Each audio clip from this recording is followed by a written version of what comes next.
Produit avec le soutien de la MDJS. Salut les amis, bienvenue sur Radio Maalif. Encore un podcast icône. Nous n'avons pas terminé cette glorieuse galerie de gens qui nous ont inspirés ou qui nous inspirent. Nous n'avons toujours pas fini aussi de vous ramener des nouveaux invités qui viennent partager cette connaissance. Le micro de Radio Maalif leur est ouvert. Nous sommes aujourd'hui avec Fedwa Misk. Salut Fedwa. Hello. Alors chroniqueuse, journaliste, dramaturge, auteur, tout ça. Paraît-il. Voilà. Et autre chose que j'ai oublié? J'en dirai pas plus pour le moment. Bon, en tout cas, bienvenue à toi. Merci beaucoup. Mouna? C'est moi. Tu as menti, tu as dit nouveaux invités. Oui, non mais je me sens. Mouna Belgreni est la femme que nous ne présentons plus. Elle se renouvelle. Quelle imposture. Mais non. Très bien, parlons de musique alors, puisque Fedwa, tu nous as ramené un musicien dans Exactement, en fait, dans ton sac. Lorsque j'ai pensé à venir ici et à partager des choses, au départ, j'ai pensé tout bêtement à quelqu'un qui fait du théâtre comme Taïb Siddiqui, ou alors un écrivain, un auteur, étant donné que Taïb Siddiqui, il est dans 20 podcasts, mais il n'y a pas un podcast sur lui. C'est vrai, ouais. C'est incroyable. On en parle quand on a parlé de Riwan. Enfin, il y a énormément de. Mais il y a tellement de choses Tu sur. reviendras nous le faire. Je reviendrai pour le faire. Ça, c'est une promesse. Mais c'est pas ce que tu as préparé. Mais c'est pas ce que j'ai préparé parce que j'ai fait le parti pris de ne pas parler littérature, de ne pas parler théâtre, de ne pas parler écriture. Je me suis dit, allez, parle-nous de quelque chose qui t'intéresse et de quelqu'un qui te marque dans un autre domaine. Alors, il se trouve que c'est la musique avec Mahmoud Idrissi. Alors, Mahmoud Idrissi, il vient de décéder à cause du corona. C'était quelqu'un de super connu. C'était une grosse perte pour la chanson marocaine, disons. Je ne sais pas comment on l'appelle d'ailleurs, moderne. On l'appelle Orniel Maghribiya al-Asriya à l'époque. Orniel, voilà. À l'époque, elle s'appelle Orniel Maghribiya. Non, mais au Maroc, on garde les étiquettes très longtemps. Non, mais c'est clair. Le jour où je serai grand-père, on va dire qu'il y a le musique al-Shababiya. Exactement. Donc, هو عسلي بزاف. Exactement. Alors, en fait, ce qui m'a intéressé chez Mahmoud Idrissi, c'est d'abord sa carrière qui est énorme, mais c'est aussi sa personne, parce que c'est quelqu'un qui a été un gentil. Je vais vous expliquer par la suite ce qu'on peut appeler quelqu'un de gentil. Il a une histoire fabuleuse. C'était une sorte d'icône de la musique marocaine qui courait pour justement obtenir les faveurs du roi Hassan II. Ça, on le sait, la plupart des artistes à l'époque existaient grâce en partie à cette validation de Hassan II. Mais ce qui m'intéressait chez lui, c'est beaucoup plus que ça. Et peut-être par la suite, je vais vous raconter une anecdote personnelle sur ce chanteur-là. Alors, Mahmoud Idrissi est né en 48 à Rabat et il est né dans un milieu très très religieux. C'est-à-dire que dès son jeune âge, il était traîné dans la mosquée pour justement dans le mouchoir. Je pense que la mosquée s'appelle la mosquée El Fès. Et là, c'était justement pour entendre les khutbas et tout ça. Et le truc, c'est que ce gars-là écoutait psalmodier le Coran, mais ce qui l'intéressait, c'était pas exactement. Ce qui l'intéressait, c'était la voix et le rythme. Il était complètement fasciné. Alors, lorsque son père le traînait à la mosquée, tout le monde pensait que ce garçon-là, arrête là, il va être super religieux, une sommité de la religion, mais en fait non. Ce qu'il aimait vraiment, c'était la musique, et donc du coup la musicalité, disons, dans la voix du lecteur, et donc il était toujours là. Alors, heureusement qu'il est à Rabat, et pas dans une petite bourgade où il n'y a pas cette possibilité. La mosquée de El Fès, c'est à Rabat. Oui. D'accord. Et donc. C'est un rabaté. Oui, c'est un rabaté. Non, mais quand tu dis qu'il était au mouchoir, etc., donc ça veut dire qu'il était déjà dans l'entourage royal. Entourage, c'est pas dans l'entourage, pas c'est juste la mosquée El Fès géographiquement. Géographiquement. Et donc, il a fait ses études, il a obtenu son bac très très tôt. Et moi, je trouve ça assez bizarre et assez impressionnant que à son jeune âge, en ayant décroché le bac très rapidement, il n'ait pas choisi de faire des études qui mènent à un métier. Je le dis entre guillemets, un métier. Non, à l'époque. Tu es mal parti, à n'importe quelle époque. À l'époque, on ne pouvait pas considérer la musique comme un métier qui peut faire gagner sa vie, sauf justement si on était déjà dans une formation ou dans une famille. Oui, à l'époque, oui, c'est vrai. Mais bon, il était très jeune. Il a été introduit grâce à, je pense, Essami au Conservatoire national de musique et de danse pour rejoindre le staff musical de la radio nationale. Donc, il était vraiment très, très jeune quand il a commencé à la radio. Et là, il va rencontrer un peu tout le monde. Il va rencontrer des compositeurs super connus, Mohamed Ben Abdeslam, qui va jouer un rôle énorme dans sa vie, et puis Abdeslam Amer, des stars comme Doukali, Abdelhadi Belkhiyat et tout ça. Et en fait, il est très très jeune quand il va chanter pour la première fois au Palais Royal. Il va être introduit au Palais Royal. Il va chanter une chanson justement patriotique, Yameleki Yabiladi. Donc voilà, tout le monde s'intéresse à ce jeune homme de 20 ans qui attire déjà l'attention et le regard, et lui surtout, de Hassan II. Et c'est là qu'il va commettre la bêtise protocolaire énorme dont il va parler très très souvent, c'est de mettre sa main dans la poche de son pantalon pendant qu'il parle à Hassan II.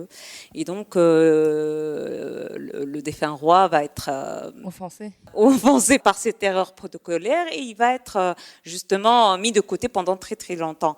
Donc, il continue à bosser tout ça. Ah, moi, j'ignorais ça. Ah. Si. Et donc, c'est d'où la quête après de reconnaissance. Exactement. Et donc, il va. Alors, bien sûr, pendant des mois et des mois, il est complètement chamboulé. Les gens sont contents, en fait, les rivaux, parce que ils se disent, ah, à 20 ans déjà, il est au palais. Finradim Chiatrina, mais finalement, voilà, tout le monde est content qu'il soit écarté, évincé.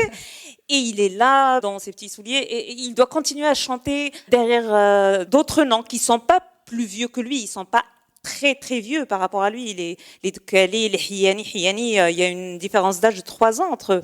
Mais il est toujours cantonné à répéter derrière et il n'a pas de problème avec ça. Il n'a pas besoin de reconnaissance. Par contre, Rda de Hassan II est très important pour lui, c'est d'être validé.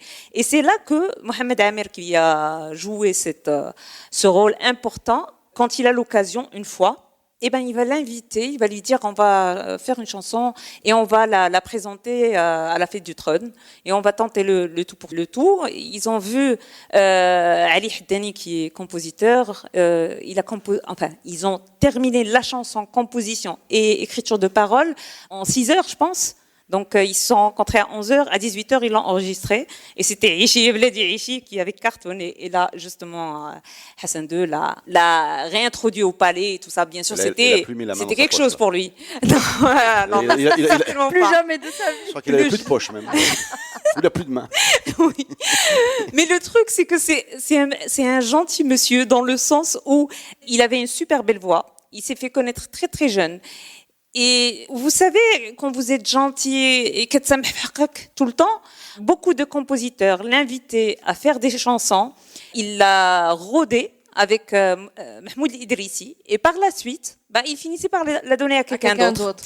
Par exemple, Rahila, c'est une chanson de Mahmoud Idrissi, mais qui a fini par devenir une chanson de Mohamed Hiyani. Et donc, toute sa vie, il y a eu aussi un problème de protocole avec Hassan II. Hiyani. Oui, je pense. Si, un problème qui a été relayé. Oui, qui a été relayé. Je pense que on parlera un jour de ça. Lorsqu'on est jeune et musicien et on n'est pas au fait du protocole et tout ça. Et je ne sais pas si à l'époque il y avait quelqu'un pour enseigner aux gens une manière d'être face au palais. C'est selon l'humeur. Oui, je suppose. Moi, je voudrais juste dire un petit mot pour parler technique, un peu musique, par rapport au fait que cette génération-là, elle était centrée autour de la RTM. Oui. Et elle était très proche du pouvoir. Alors, d'un point de vue strictement technique, je ne vais pas rentrer dans leur attitude, mais d'un point de vue strictement technique, c'est ce qu'on appelle l'Ornia al-Maghribiya al-Asriya, c'est des musiques avec des orchestres. C'est-à-dire que tu vas trouver beaucoup de violons, sur le modèle égyptien. C'est-à-dire qu'on est dans une déclinaison marocaine d'un grand courant, inspiré en tout cas d'un grand courant musical égyptien. Je ne vais pas vous dire les noms, mais tout le monde les connaît, L'Umm Kulsoum, Farid al-Atrash, Abdel Wahab, etc. Et ces orchestres-là n'existent pas, en fait. C'est-à-dire ces orchestres-là sont ceux de la RTM. C'est-à-dire que c'est pas un mouvement qui va naître, comme on va le dire, je sais pas, comme peut le naître le rail, ou bien le shabi chez les gens, ou bien dans les mariages. Non, c'est un mouvement qui a besoin de ressources, qui va être fabriqué dans un grand studio avec des grands orchestres qui ne sont pas des gens qui naissent à la marge ou qui naissent dans les quartiers ou bien voilà, tu as une belle voix, tu es un bon compositeur, tu vas être coopté, tu vas rentrer dans cette espèce de, comment dire, voilà, cette ligue, exactement, et tu vas être victime, comme tu dis, de ces coups. Non, mais de ces coups, parce que parfois, non, parce que parfois, on sait pas si c'est juste la main dans la poche. On va savoir ce qu'on a dit, voilà, parce qu'il y a très peu de place, et c'est Sahara al-Fini al-Kubra du samedi. Exactement, c'est Saharat al-Aqalim et tout ça. Voilà, Saharat al-Aqalim, exactement. C'est l'Arche, le 3 mars à l'époque. Voilà, il y a un marché, et ils sont très peu à se le partager. C'est le même orchestre derrière. Donc c'est un milieu très très dur. Ça mériterait, ce monde-là, tout seul, ça mériterait une série télé, sérieusement, parce que ça n'a rien à voir avec la concurrence de groupes qu'on peut avoir ailleurs, où tu vas avoir le Mchahab, le Riwan, Gilles Gilela, qui sont des gens qui existent avec leur matériel, leur formation. Après, c'est très différent. Ça veut pas dire que c'est après les orchestres qui font le tour les régions, justement, l'Aqalim, c'est certainement pas l'orchestre de la radio nationale. Elles sont liées au pouvoir. Ils sont liés au pouvoir. C'est des choses qui s'organisent avec les provinces. C'est des choses c'est un art sous contrôle. C'est un art sous contrôle. C'est un art. Ce côté-là, il est très très important, hein, parce que toute leur histoire, dès qu'on sort ce genre de personnage, on arrive très vite au roi. Oui. Absolument. Mais après, c'est parce que le roi écoutait beaucoup ce genre de chansons et était là encourageait comme le sponsor, le mentor, voilà. Et donc quelque part, voilà, c'était la scène principale vers laquelle on veut justement être remarqué. Ce que j'essaie de dire, je remets pas du tout en cause. Évidemment que quelqu'un comme Briat, c'est même pas imaginable qu'il soit pas une icône. On connaît tous ses chansons, mais c'est un art vertical descendant. C'est ça ce que je veux dire. Oui, voilà. C'est pas les gens qui vont le monter. On va décider de le mettre à la télé. Ça veut pas dire qu'il est mauvais, ça veut pas dire que ça va marcher, mais ça veut dire qu'il va arriver chez les gens par la télé. La télé, les manifestations officielles et ce genre de choses-là, c'est un mode de fonctionnement qui est spécial, qui a existé chez nous dans les années 70, 80, mais qui n'est pas une évidence. Il y a d'autres façons. Alors justement, ça m'intéresse dans le sens où de me dire finalement, est-ce qu'il y a eu des chanteurs qui rentraient pas justement dans ce cadre-là et qu'est-ce qu'ils deviennent par la suite? Est-ce qu'ils enregistrent leurs travaux ou est-ce qu'ils sont cantonnés à l'oubli? Je sais pas. Moi, c'est pas un parce monde que c'est pas possible qu'ils n'existent pas certainement. Mais je pense qu'ils vont dans d'autres formes artistiques, d'autres formes artistiques qui sont plus légères en termes d'orchestration. Ou si tu es un bon chanteur, tu peux chanter autre chose. Hein. Tu peux chanter dans un mariage, tu peux chanter avec un groupe plus léger. Tu n'es pas obligé d'avoir l'orchestre. Mais c'est une période très spéciale de notre vie artistique, en tout cas. Je parle de vie artistique télévisuelle ou audiovisuelle. Parce que derrière, tu as toujours les gens qui existent et qui sont dans un autre circuit. Mais c'est vraiment un art, c'est vraiment une période super intéressante dans le modèle qu'elle a proposé de consommation de la musique, quoi. Juste une petite remarque par rapport à justement ce que tu as dit. C'était une musique plus ou moins axée sur la musique orientale. Mahmoud Idrissi est parti justement en Orient. Il s'est fait, bien sûr. il a eu une chanson composée par Mahmoud Mouji et tout ça, mais il a refusé de s'installer là-bas justement parce qu'il préférait rester sur des rythmes marocains, parce qu'il estime qu'il y a un patrimoine marocain qu'il n'a pas justement assez exploré, et c'était jusqu'à dernièrement, il était opposé à l'introduction du rythme khaliji et oriental dans la musique marocaine. Moi, quand je parle d'influence égyptienne en particulier, c'est quand même le Caire, la capitale de ça, c'est en particulier parce qu'on dit la Asriya. Quand on dit la Asriya, c'est une modernité là-dedans. C'est des chanteurs en costume. Oui. Des chanteurs en costume. C'est ce qui à l'époque est une modernité. C'est des chanteurs avec derrière des modes. Tu peux trouver une guitare électrique, tu peux trouver une basse, tu peux trouver une batterie. Ça, c'est une modernité. On a très souvent l'habitude de coller la modernité aux générations qui vont venir après, qui s'influencent par exemple du rock ou du reggae, ou du funk avec les Golden Hands. Mais en fait, déjà là, en termes de pure orchestration, voilà, il y a musicalement, techniquement, il y a plus de modernité chez Mahmoud Idrissi que chez Nesr Riwan.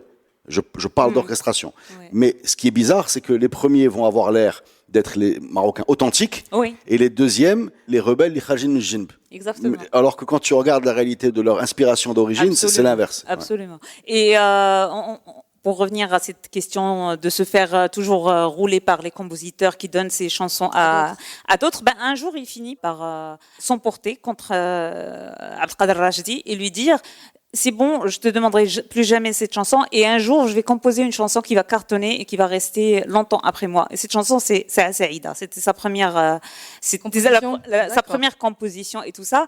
Et il paraît qu'à l'époque, elle passait juste en annonce à la radio. Et à chaque fois, on lui a dit par la suite qu'à chaque fois qu'elle passait, le roi Hassan II pensait qu'ils allaient passer la chanson en entier et il l'enregistrait. Il n'enregistrait que l'annonce. Bon, bref. Alors, ce gars-là, il a quand même vécu très très longtemps jusqu'à dernièrement. Il a apporté énormément de choses à la chanson marocaine.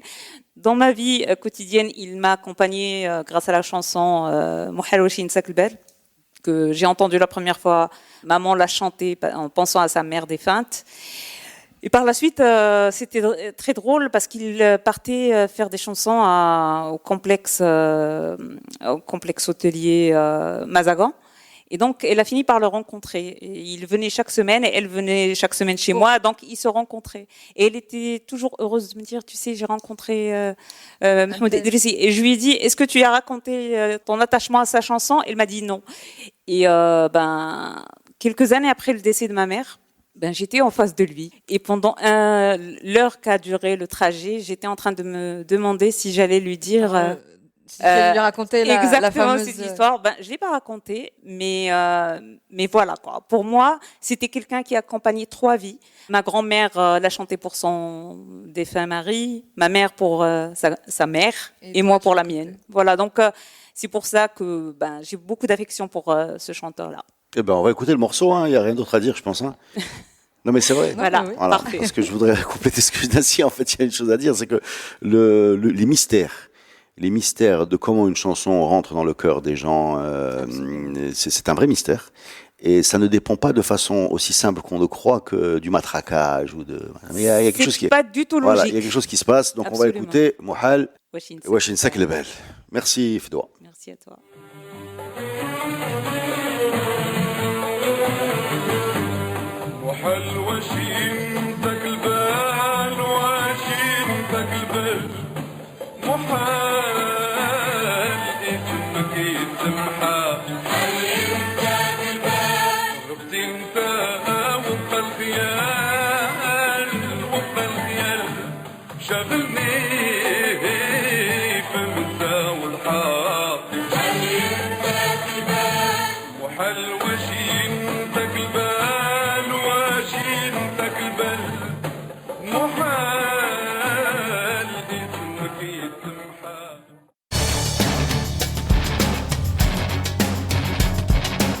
Mouna Belgrini, je me tourne vers toi. Oui, cher monsieur.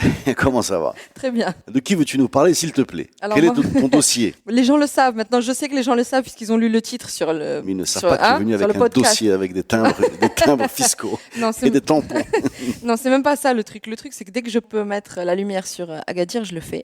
Et donc, mon icône aujourd'hui vient d'Agadir. Et c'est une icône de niche, mais icône quand même. Mahal Hadioui. D'accord. Alors, avant de parler de Mahal Hadioui, je te suggère, puisque tu veux parler d'Agadir, de t'intéresser à quelqu'un qui s'appelle Hammou Mouhal, qui est originaire, lui, de Tantan, je pense, mais qui s'est illustré dans le Hassaniya d'Agadir des années 90, où il marquait un nombre incalculable de buts. Mais ça, je te verrais mieux le faire. Mais si tu veux, je peux m'attaquer à ce projet. Et cet homme est entouré d'un halo de mystère, parce que Hammou Mouhal, malgré son nom son nombre de buts incroyable, à l'époque, Al Riyadi n'avait pas les buts d'Agadir quand il jouait à Agadir. C'était trop loin. Personne ne pouvait filmer. C'était trop loin, tu vois. Donc on n'avait pas les buts. Donc on a vu très peu de ses buts. C'est incroyable, mais voilà quoi. Mais son nom dit quelque chose de sa vie finalement. Mouhal.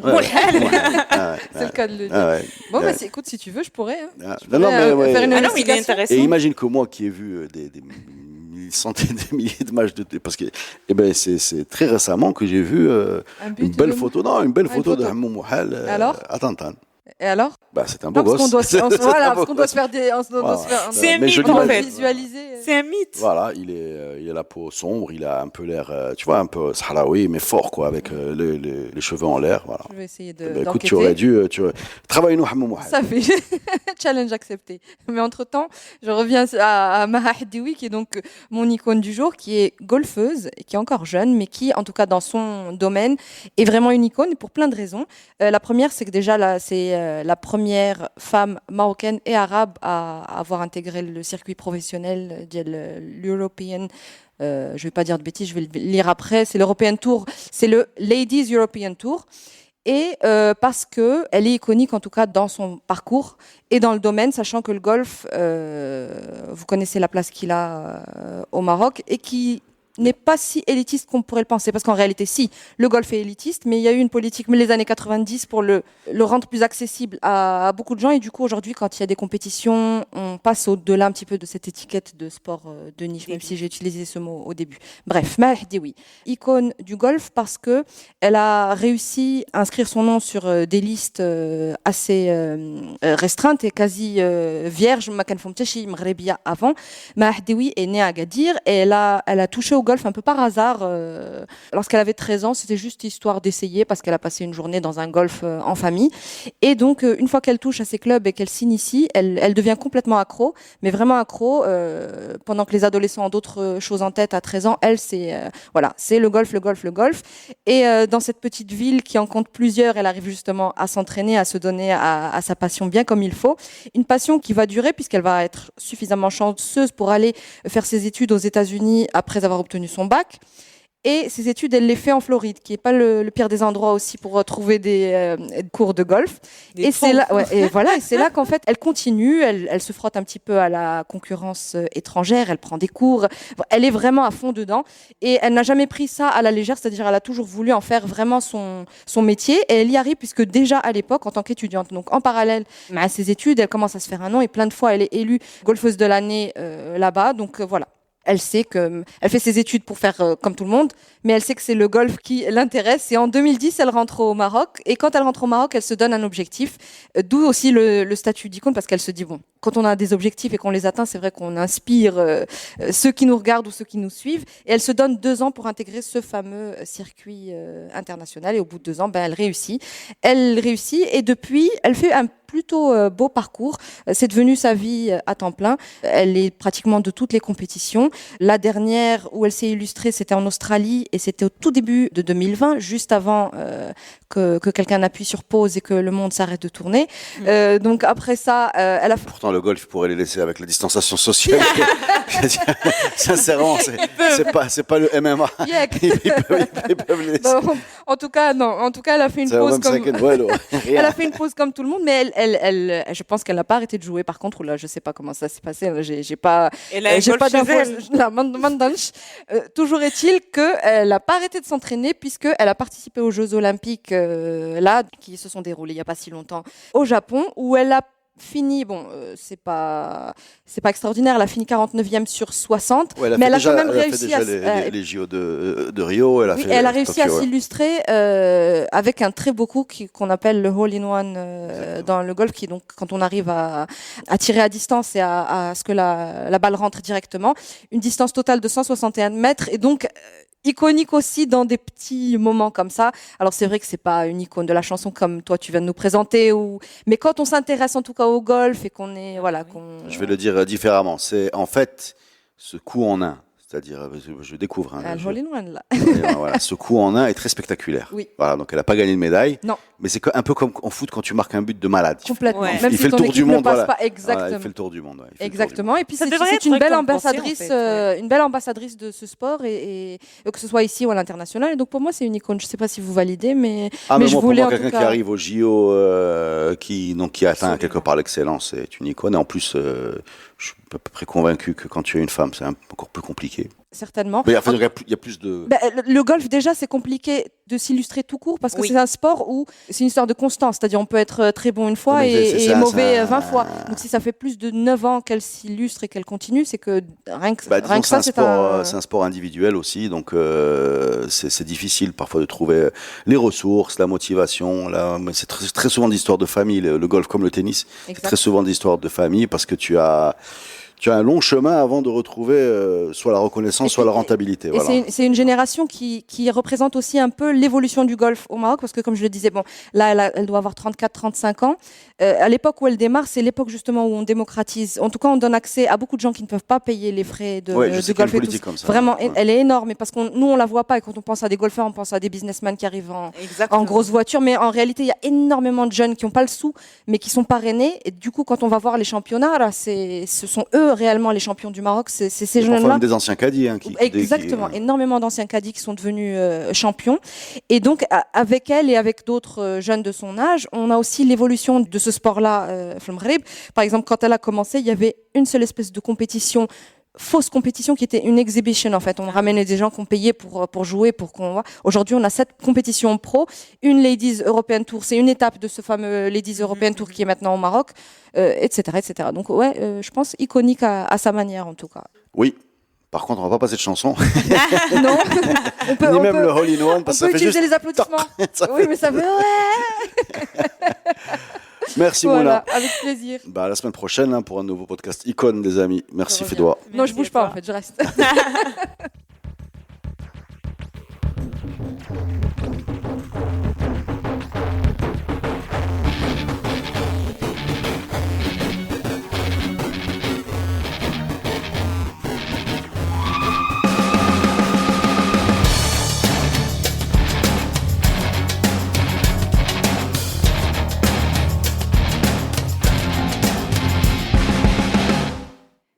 Produit avec le soutien de la MDJS.